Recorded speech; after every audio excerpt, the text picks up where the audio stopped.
The War Council met in the largest gathering space in Settlement 7. Empire admirals, human leaders, scientists, and military officers crowded around massive holographic displays showing the approaching swarm. The numbers were terrifying. Over 2,000 bioships were moving toward Empire space. The vanguard of 300 ships would arrive at the human settlements in less than 3 weeks. Hanul stood before the assembly. She was a strategist, someone who had studied every military engagement in both human and Empire history. She was young, only 30, but her mind was brilliant. She had been working on a defense plan for months ever since the swarm was first detected. "We cannot win a conventional battle," Hanul said bluntly. "The swarm has too many ships. Even with the combined human and Empire fleet, we are outnumbered 10 to 1. If we try to fight them in open space, we will lose." "Then what do you suggest?" Admiral Raxthor asked. "Evacuation?" "No," Hanul replied. "I suggest we use what we have that the swarm does not expect. We use the remnant ring itself as a weapon." The room erupted in noise. Empire admirals argued that it was impossible. The ring was massive, hundreds of kilometers across. It was a structure, not a weapon.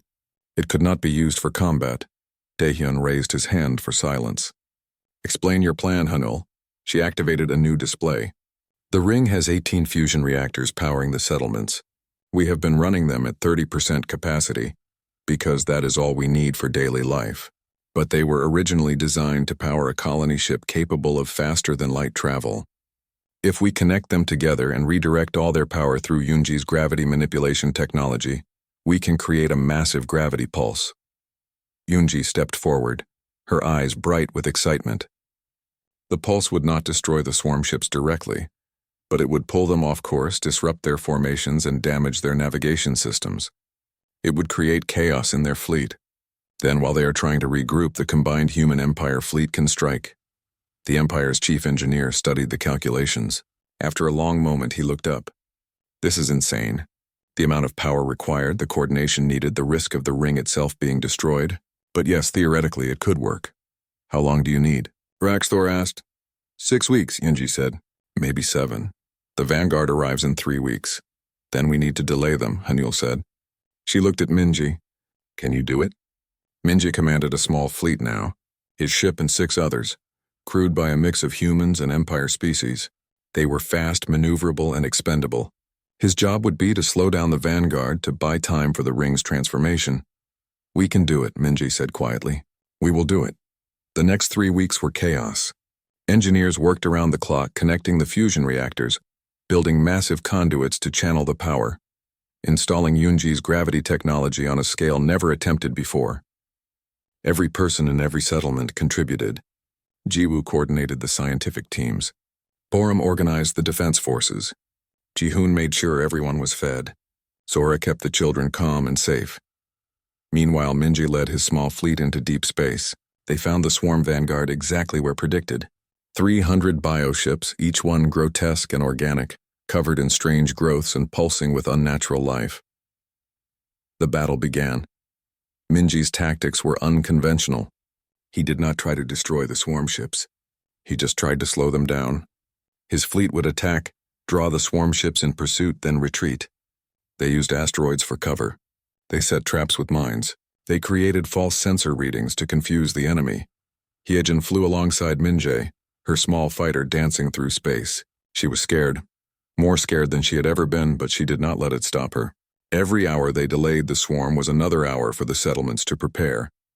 Dongwu, who designed experimental ships, had created something special for this battle. Fighters that were little more than engines and weapons, fast and agile but fragile. They were piloted by volunteers, humans and aliens working together, trusting each other with their lives. The vanguard pushed forward relentlessly. Minjae's fleet suffered casualties. Ships were destroyed. Friends died. But they bought the time needed. By the time the vanguard reached the remnant ring, 6 weeks had passed instead of 3. The ring was ready. The vanguard arrived and saw what appeared to be an easy target. Settlements full of people defended by a small fleet. They moved in for the attack. In the command center, Hanul watched the displays with intense focus. She needed to wait until the swarm ships were in exactly the right position. Too early, and the pulse would miss most of them. Too late and they would start attacking the settlements. "Wait," she whispered. Wait, the swarm ships moved closer. They began firing on the outer defenses. The shields held, but not for long. Wait, closer. The lead ships were almost at the ring now. Now! Hanul shouted. Fire! Every fusion reactor in the ring activated at maximum power. The energy flowed through the conduits, channeled and focused by Yunji's gravity technology. The remnant ring, humanity's home for 600 years, became the largest weapon ever created. The gravity pulse erupted outward like an invisible wave. It caught the swarm vanguard completely by surprise. 300 bioships were pulled violently off course. Their formations shattered. Some ships collided with each other. Others spun helplessly, their navigation systems overloaded. Attack, Admiral Raxthor commanded. All ships attack now! The combined fleet struck hard. They targeted the ships that were most damaged, most disoriented. Minji's fleet, battered but still fighting, coordinated with the larger Empire vessels. Human pilots and alien crew members worked together seamlessly, united by the same goal: survival. The battle was fierce and terrifying, but for the first time the swarm was not winning easily. The gravity pulse had given the defenders the advantage they needed. Then Yuna deployed her secret weapon, the biological counteragent, based on human genetics and designed to poison the swarm's assimilation process. It was loaded into specially designed missiles and fired into the heart of the swarm formations. At first, nothing seemed to happen. Then slowly, the swarm ships began to show signs of distress. Their organic hulls started breaking down. Their coordination faltered. The counteragent was working. The battle turned. The vanguard, which had seemed invincible, began to retreat. They fled back into deep space, leaving behind damaged and destroyed ships. The defenders had won, but there was no time for celebration. The main swarm fleet, over 2,000 ships, was still coming. They would arrive in days, not weeks, and now they would know about the ring's defenses. Hanul worked on new plans. Jiwoo refined her bioweapon. Hyunji tried to find ways to make the gravity pulse recharge faster. Everyone prepared for the final battle. When the main swarm fleet arrived, they came prepared. They had adapted to the gravity pulse, spacing their ships wider apart. They had developed resistance to the bioweapon. They were learning, evolving, becoming more dangerous. The battle that followed lasted 3 days. It was the largest space battle in Empire history. Ships were destroyed on both sides. The ring itself took damage. Settlements were breached. People died, but humans refused to give up. They had survived 600 years alone in the outer void. They had built a civilization from nothing. They would not surrender now. Jisoo, working in communications, coordinated between human and Empire forces, translating not just words but intentions and strategies. Her work kept the alliance functioning even in the chaos of combat. On the 3rd day, something unexpected happened. The swarm suddenly stopped attacking and withdrew. Not retreating in defeat, but pulling back strategically. Intelligence reports came in quickly. The swarm had suffered losses it could not replace quickly. More importantly, it had encountered something it could not easily assimilate: human biology and human innovation. The war was not over. The swarm still existed in deep space, and it would return eventually. But for now it had been stopped. The human settlements and Empire territory were safe. In the aftermath, as repairs began and casualties were counted, something important had changed. The Empire now saw humans not as interesting primitives or useful allies, but as equals. They had proven themselves in the hardest way possible, through courage, intelligence, and determination. 5 years later, human settlements existed in 10 star systems. More humans had been awakened from the remaining stasis pods on the original colony ship. The population was growing. Human ships traveled throughout Empire space. Human scientists worked at Empire research stations. Human officers commanded Empire vessels. In Settlement 7, Sora taught a new generation of children. She told them stories about Earth, the world their distant ancestors had left behind. She told them about the eternal hope and the 600 years of survival in isolation. And she told them about the day humanity took its place among the stars. Not as subjects or primitives, but as equals. Dae-hyun, now older and gray-haired, stood at the window of his office, looking out at the ring. It had been repaired and expanded. New sections were being built.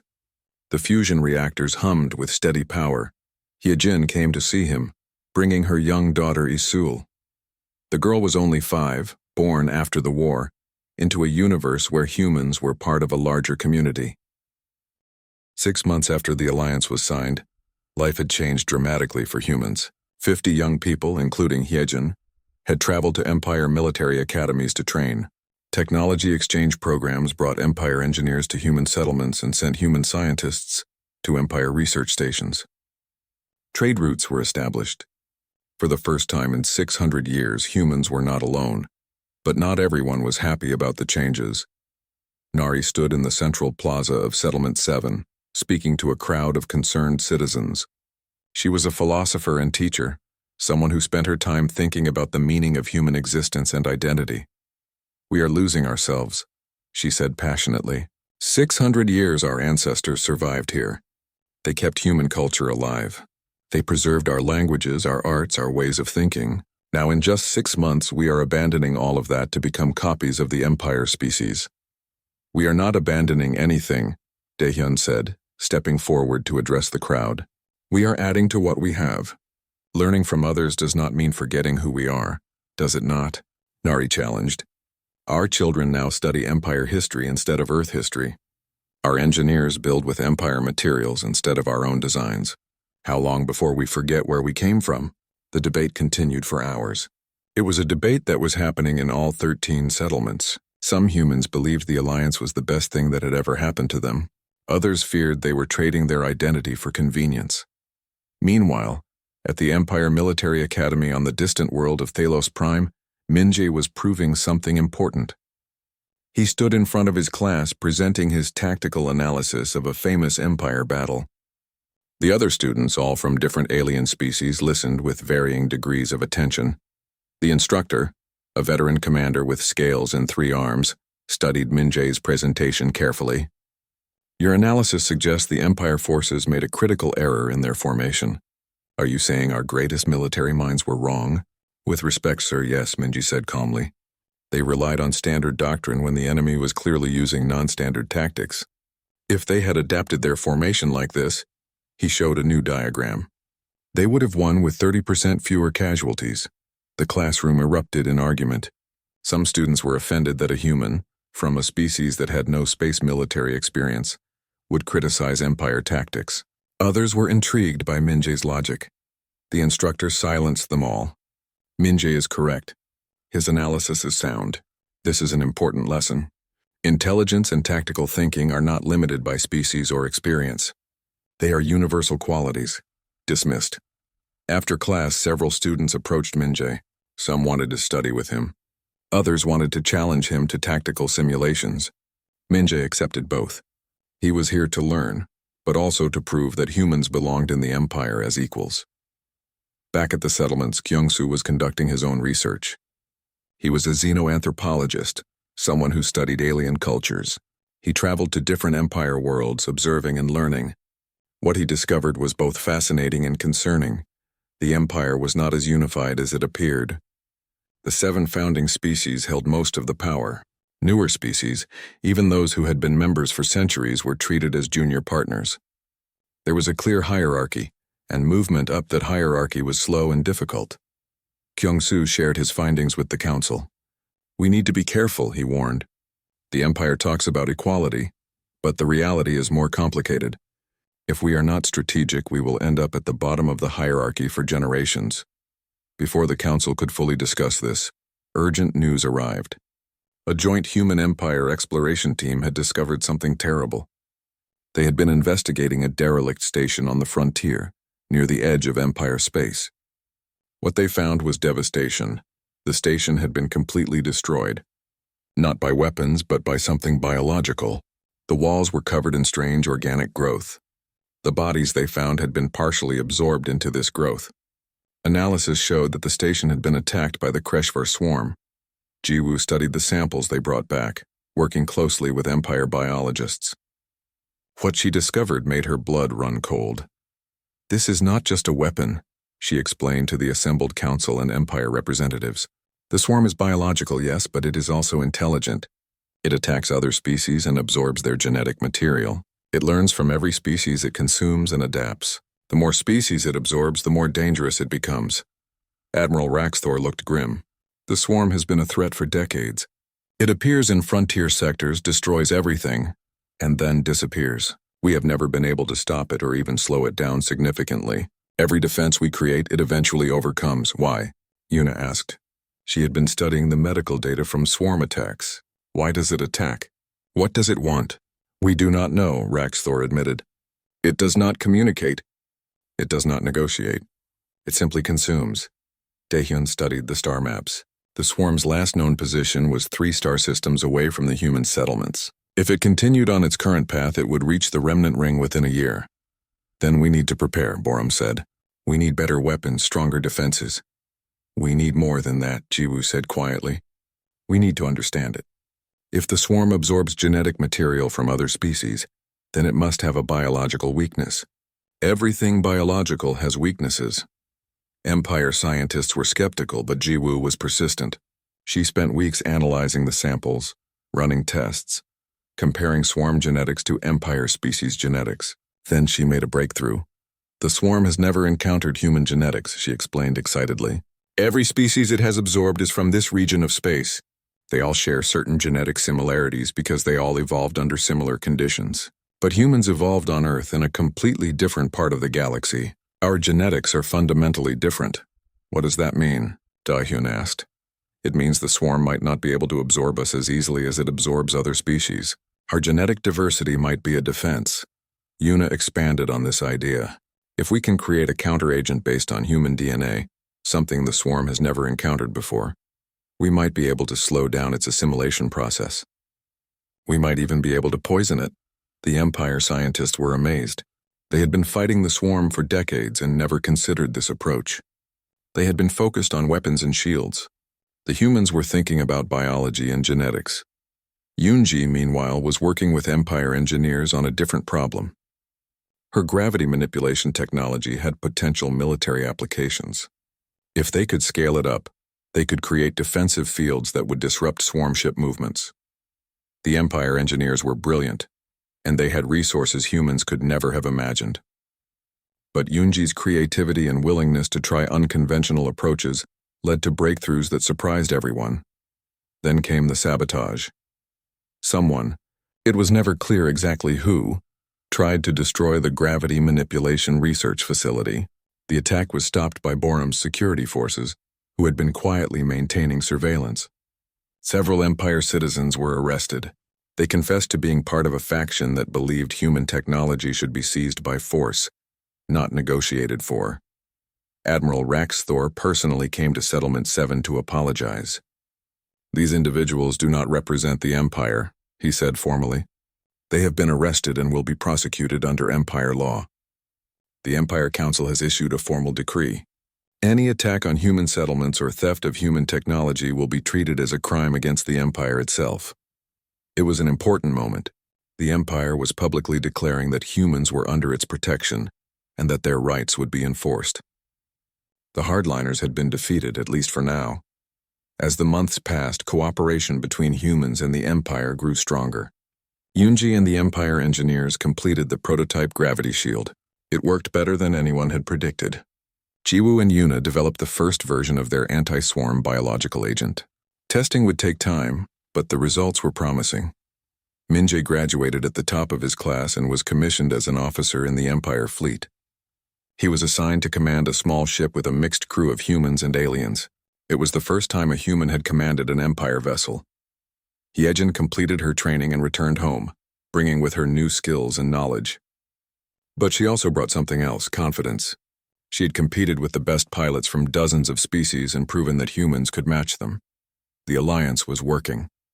Humans were proving their value not through strength or numbers, but through innovation and determination. They were earning respect, but time was running out. Long-range sensors detected massive movement in deep space. The Kreshvar swarm had awakened from whatever dormancy it had been in. Thousands of bioships were moving, forming a massive fleet, and they were heading straight for Empire territory. The human settlements lay directly in their path. The war everyone had feared was about to begin. 3 weeks after first contact, a new ship arrived.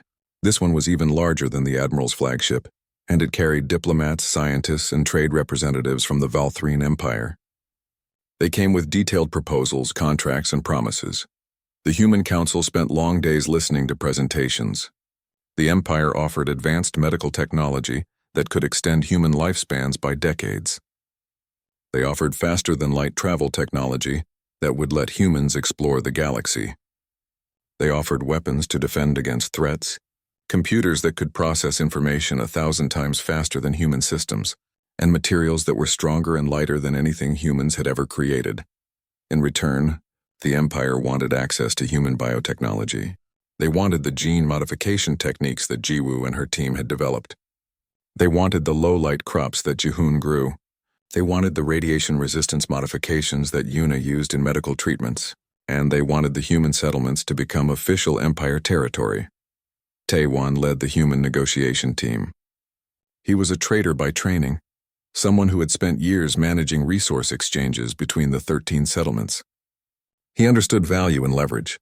He knew when someone was offering a fair deal and when they were trying to take advantage. "Your offer is generous," Taewon said to the Empire delegation, "but I have questions. If we give you our biotechnology, what stops you from using it and then forgetting about us? If we become Empire territory, what rights do we retain? Can we govern ourselves? Can we refuse Empire laws that we disagree with?" The Empire's lead diplomat, a tall being with silver skin, answered carefully. "You would have representation in the Empire Council. Your settlements would have local governance, but ultimate authority would rest with the Empire. You would need to follow Empire laws, yes, but those laws have been developed over centuries to ensure peace and prosperity." "Peace and prosperity for whom?" Borum asked from his seat. "For the powerful species that control the Empire? Or for everyone equally?" The diplomat hesitated just slightly. That hesitation told Taewon everything he needed to know. The Empire was not a democracy of equals. It was a hierarchy, and humans would be entering at the bottom. During a break in negotiations, Yoonji approached Daehyun with excitement in her eyes. She was young, barely 23, but brilliant.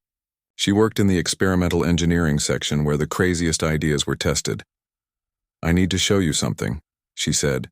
She led Daehyun, Jiwoo, and Hyejin to her laboratory. On the table sat a small device about the size of a hand. It looked like it had been built from spare parts, which it probably had been. "What is it?" Daehyun asked. "A gravity manipulator," Yoonji said proudly. "I have been working on it for 2 years. It can create localized gravity fields, change their direction, even create small gravity pulses. I built it using principles from the old Earth physics books and materials from the salvage yards." Jiwoo leaned closer, studying the device. "Does it work?" "Watch," Yoonji said.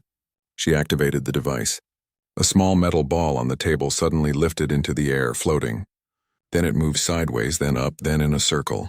Yoonji was controlling its movement by manipulating the gravity around it. "This is incredible," Hyejin breathed.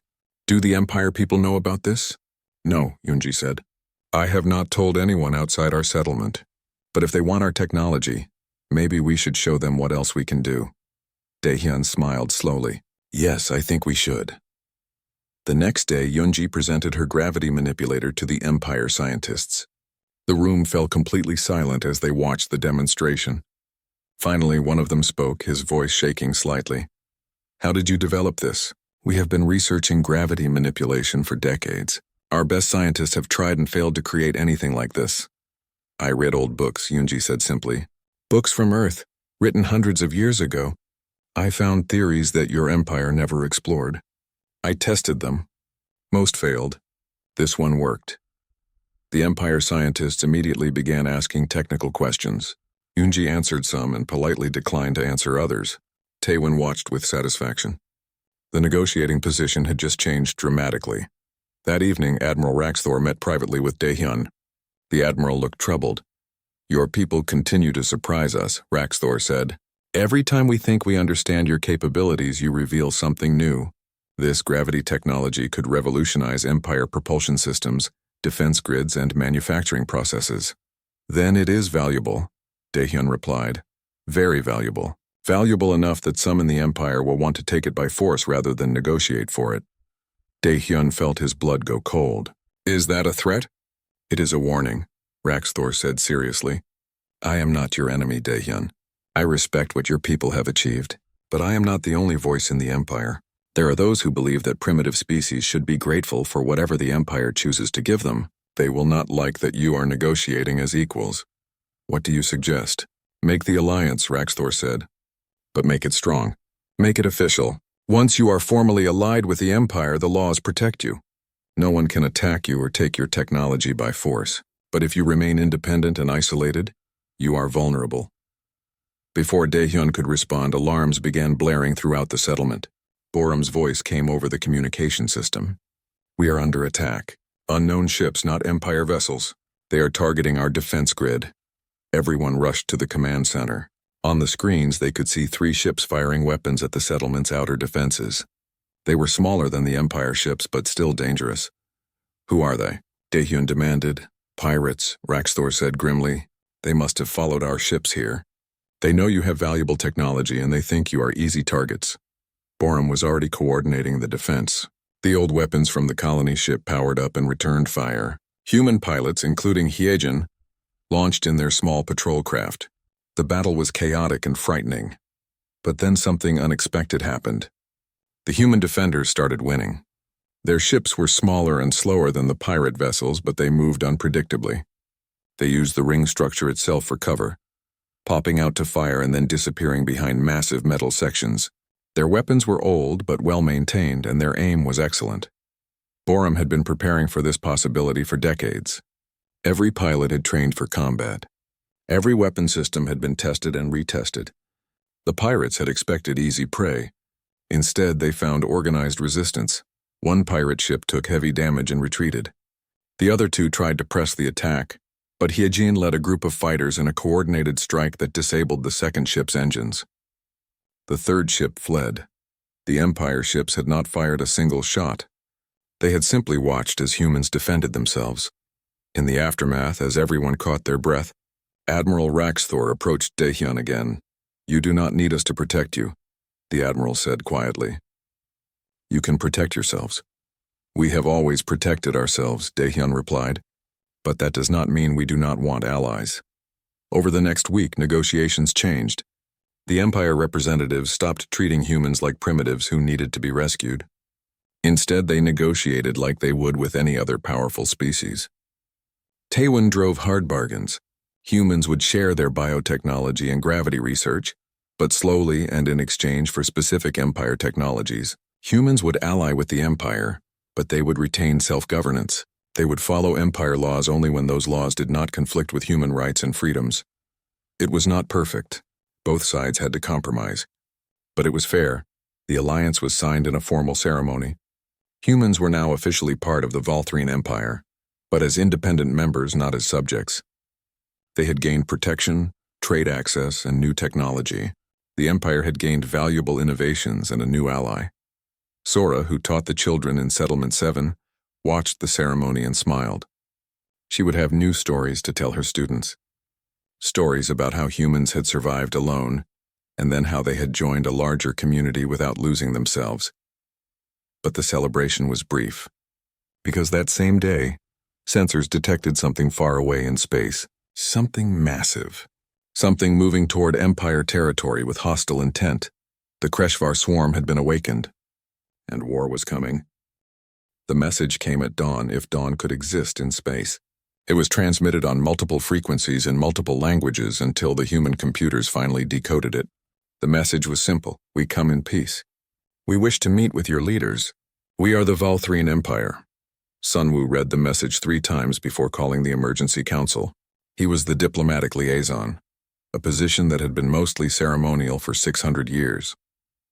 His ancestors had trained for first contact situations, and they had passed that training down through generations. Now finally he would need to use it. The council met within the hour. Daehyun looked tired. He had not slept much since Hyejin had spotted the alien ships. What do we know about them? He asked. Very little, Sunwoo replied. They call themselves the Valthrine Empire. They claim to control thousands of star systems. They want to meet us. An empire, Borum said darkly. Empires always want something. Maybe they just want to help us, Hyejin suggested. She was young and still hopeful. Maybe they will give us technology, help us build better ships, connect us to other civilizations. Minho shook his head slowly. Or maybe they will see us as primitives, as people who need to be rescued, controlled, absorbed into their empire. We do not know until we meet them, Daehyun decided. Sunwoo, prepare a delegation. We will meet them, but we will meet them as equals, not as beggars. 2 days later, a small alien shuttle approached Settlement 7. The humans had prepared a docking area and cleaned it thoroughly. When the airlock opened, Admiral Raxthor stepped through, followed by 4 members of his crew. The Valthrine were impressive. Raxthor stood over 2 meters tall with 4 eyes and skin that had a slight bluish tint. His crew represented different species from the Empire, one with green skin and 6 fingers, another covered in soft fur, and 2 others that looked almost like walking crystals. Sunwoo stood at the front of the human delegation, dressed in the formal uniform that had been preserved in the archives. Behind him stood Daehyun, Jiwoo, Borum, and Hyejin. The 2 groups studied each other in silence for a moment. "I am Admiral Raxthor of the Valthrine Empire," the tall alien said. His voice was translated by a device he wore. "On behalf of the Empire, I welcome you to the community of intelligent species. I am Sunwoo, diplomatic liaison of the human settlements," Sunwoo replied calmly. "On behalf of humanity, we acknowledge your greeting and welcome peaceful contact." Raxthor seemed surprised by the formal response. He had expected confusion, perhaps fear, certainly questions. Instead, these humans stood calmly, as if meeting aliens was something they did every day. "We have been observing your settlements," Raxthor continued. "We are impressed that you have survived in such a hostile environment. The Empire can help you. We can provide advanced technology, medical care, education. We can relocate you to better worlds with real sunlight and open skies." Daehyun stepped forward. "Admiral, we appreciate your offer, but we do not need to be rescued. We have survived here for 600 years. We have built a functioning civilization. We are not struggling or dying.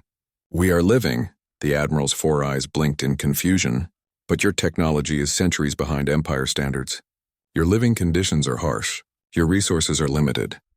"Our technology works," Jiwoo said firmly. "It may be different from yours, but it is effective. Would you like us to show you?" Raxthor agreed, curious despite himself. The humans led the aliens on a tour of Settlement 7. They showed them the hydroponics bay where Jihoon managed the food production. The Valthrine scientists were shocked to see plants growing in near-zero gravity with minimal light. The crops were gene-modified, adapted over generations to survive in impossible conditions. "How did you develop this?" one of the alien scientists asked. "Our empire has tried to create low-light crops for centuries.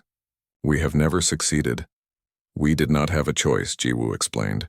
"We either adapted our crops or we starved. So we adapted them. It took 50 years and many failures, but we succeeded." They showed them the medical bay where Yuna treated patients. The Valthrine doctor was amazed by the genetic therapy techniques. Humans had learned to edit their own genes to survive radiation better, to process oxygen more efficiently, to resist the diseases that came from living in closed environments. They showed them the engineering sections where broken equipment was repaired with improvised parts. They showed them the fusion reactors that provided power. They showed them the defense grid that Borum had built from salvaged colony ship weapons. "You have weapons?" Raxthor asked, surprised. "We have defenses," Borum corrected. "We did not know if we were alone in space. We prepared for the possibility that we were not." By the end of the tour, the Valthrine delegation was silent. They had expected to find primitive survivors, desperate and grateful for rescue. Instead, they had found a functioning society with technology that, while different, was in some ways more advanced than their own. Back in the council chamber, Raxthor made his offer official. "The Empire would like to offer you membership. You would receive protection, technology, and access to trade with thousands of worlds. In return, we would ask that you share your knowledge and integrate your settlements into the Empire structure." "Integrate?" Daehyun asked. "What does that mean exactly?" "Your settlements would become Empire territory. Your people would become Empire citizens. You would follow Empire laws and contribute to Empire defense and economy." "In other words," Borum said, "we would give up our independence." "You would gain protection and prosperity," Raxthor countered. The council asked for time to consider. After the aliens left, they debated for hours. Hyejin argued for accepting. She wanted to see the stars, to explore new worlds, to learn from other civilizations. Borum argued against it. He did not trust empires or their promises. Daehyun listened to everyone. Finally, he spoke. "We survived because we made our own choices. Good choices and bad choices, but they were ours. If we join this empire, will we still have that freedom? Minho opened one of his old books. I have been reading the histories from Earth. Many times powerful nations promised to help weaker ones. Sometimes they truly helped. Sometimes they conquered. The difference was always in the details of the agreement. Then we negotiate, Sun Wu said. We do not refuse them completely, but we do not surrender our independence either. We find a middle path. Yuna had been quiet throughout the debate. Now she spoke. There is something else to consider. The Admiral mentioned protection. Protection from what? If there are threats in space that worry an empire of thousands of worlds, then we are at risk whether we join them or not. That made everyone pause. They had been so focused on their independence that they had not considered why an empire would want to protect them. What dangers existed beyond their small ring of settlements? Daehyun made his decision. We will negotiate with them.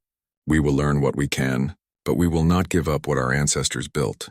We will not surrender 600 years of human survival and achievement just because someone with better technology shows up and offers to take care of us. The council agreed. They would walk a careful line between isolation and absorption. They would engage with the empire, but on their own terms. Humanity had survived alone for 6 centuries. Now they would learn to survive in a universe full of others. The real challenge was just beginning. The stars were cold and distant in the outer void. Nothing lived here. Nothing moved here. At least that was what everyone in the Valthrine Empire believed. Admiral Raxthor stood on the bridge of his flagship, watching the empty space through the massive viewing window. His 4 eyes blinked slowly as he reviewed the scan results again. Something was out there. Something impossible.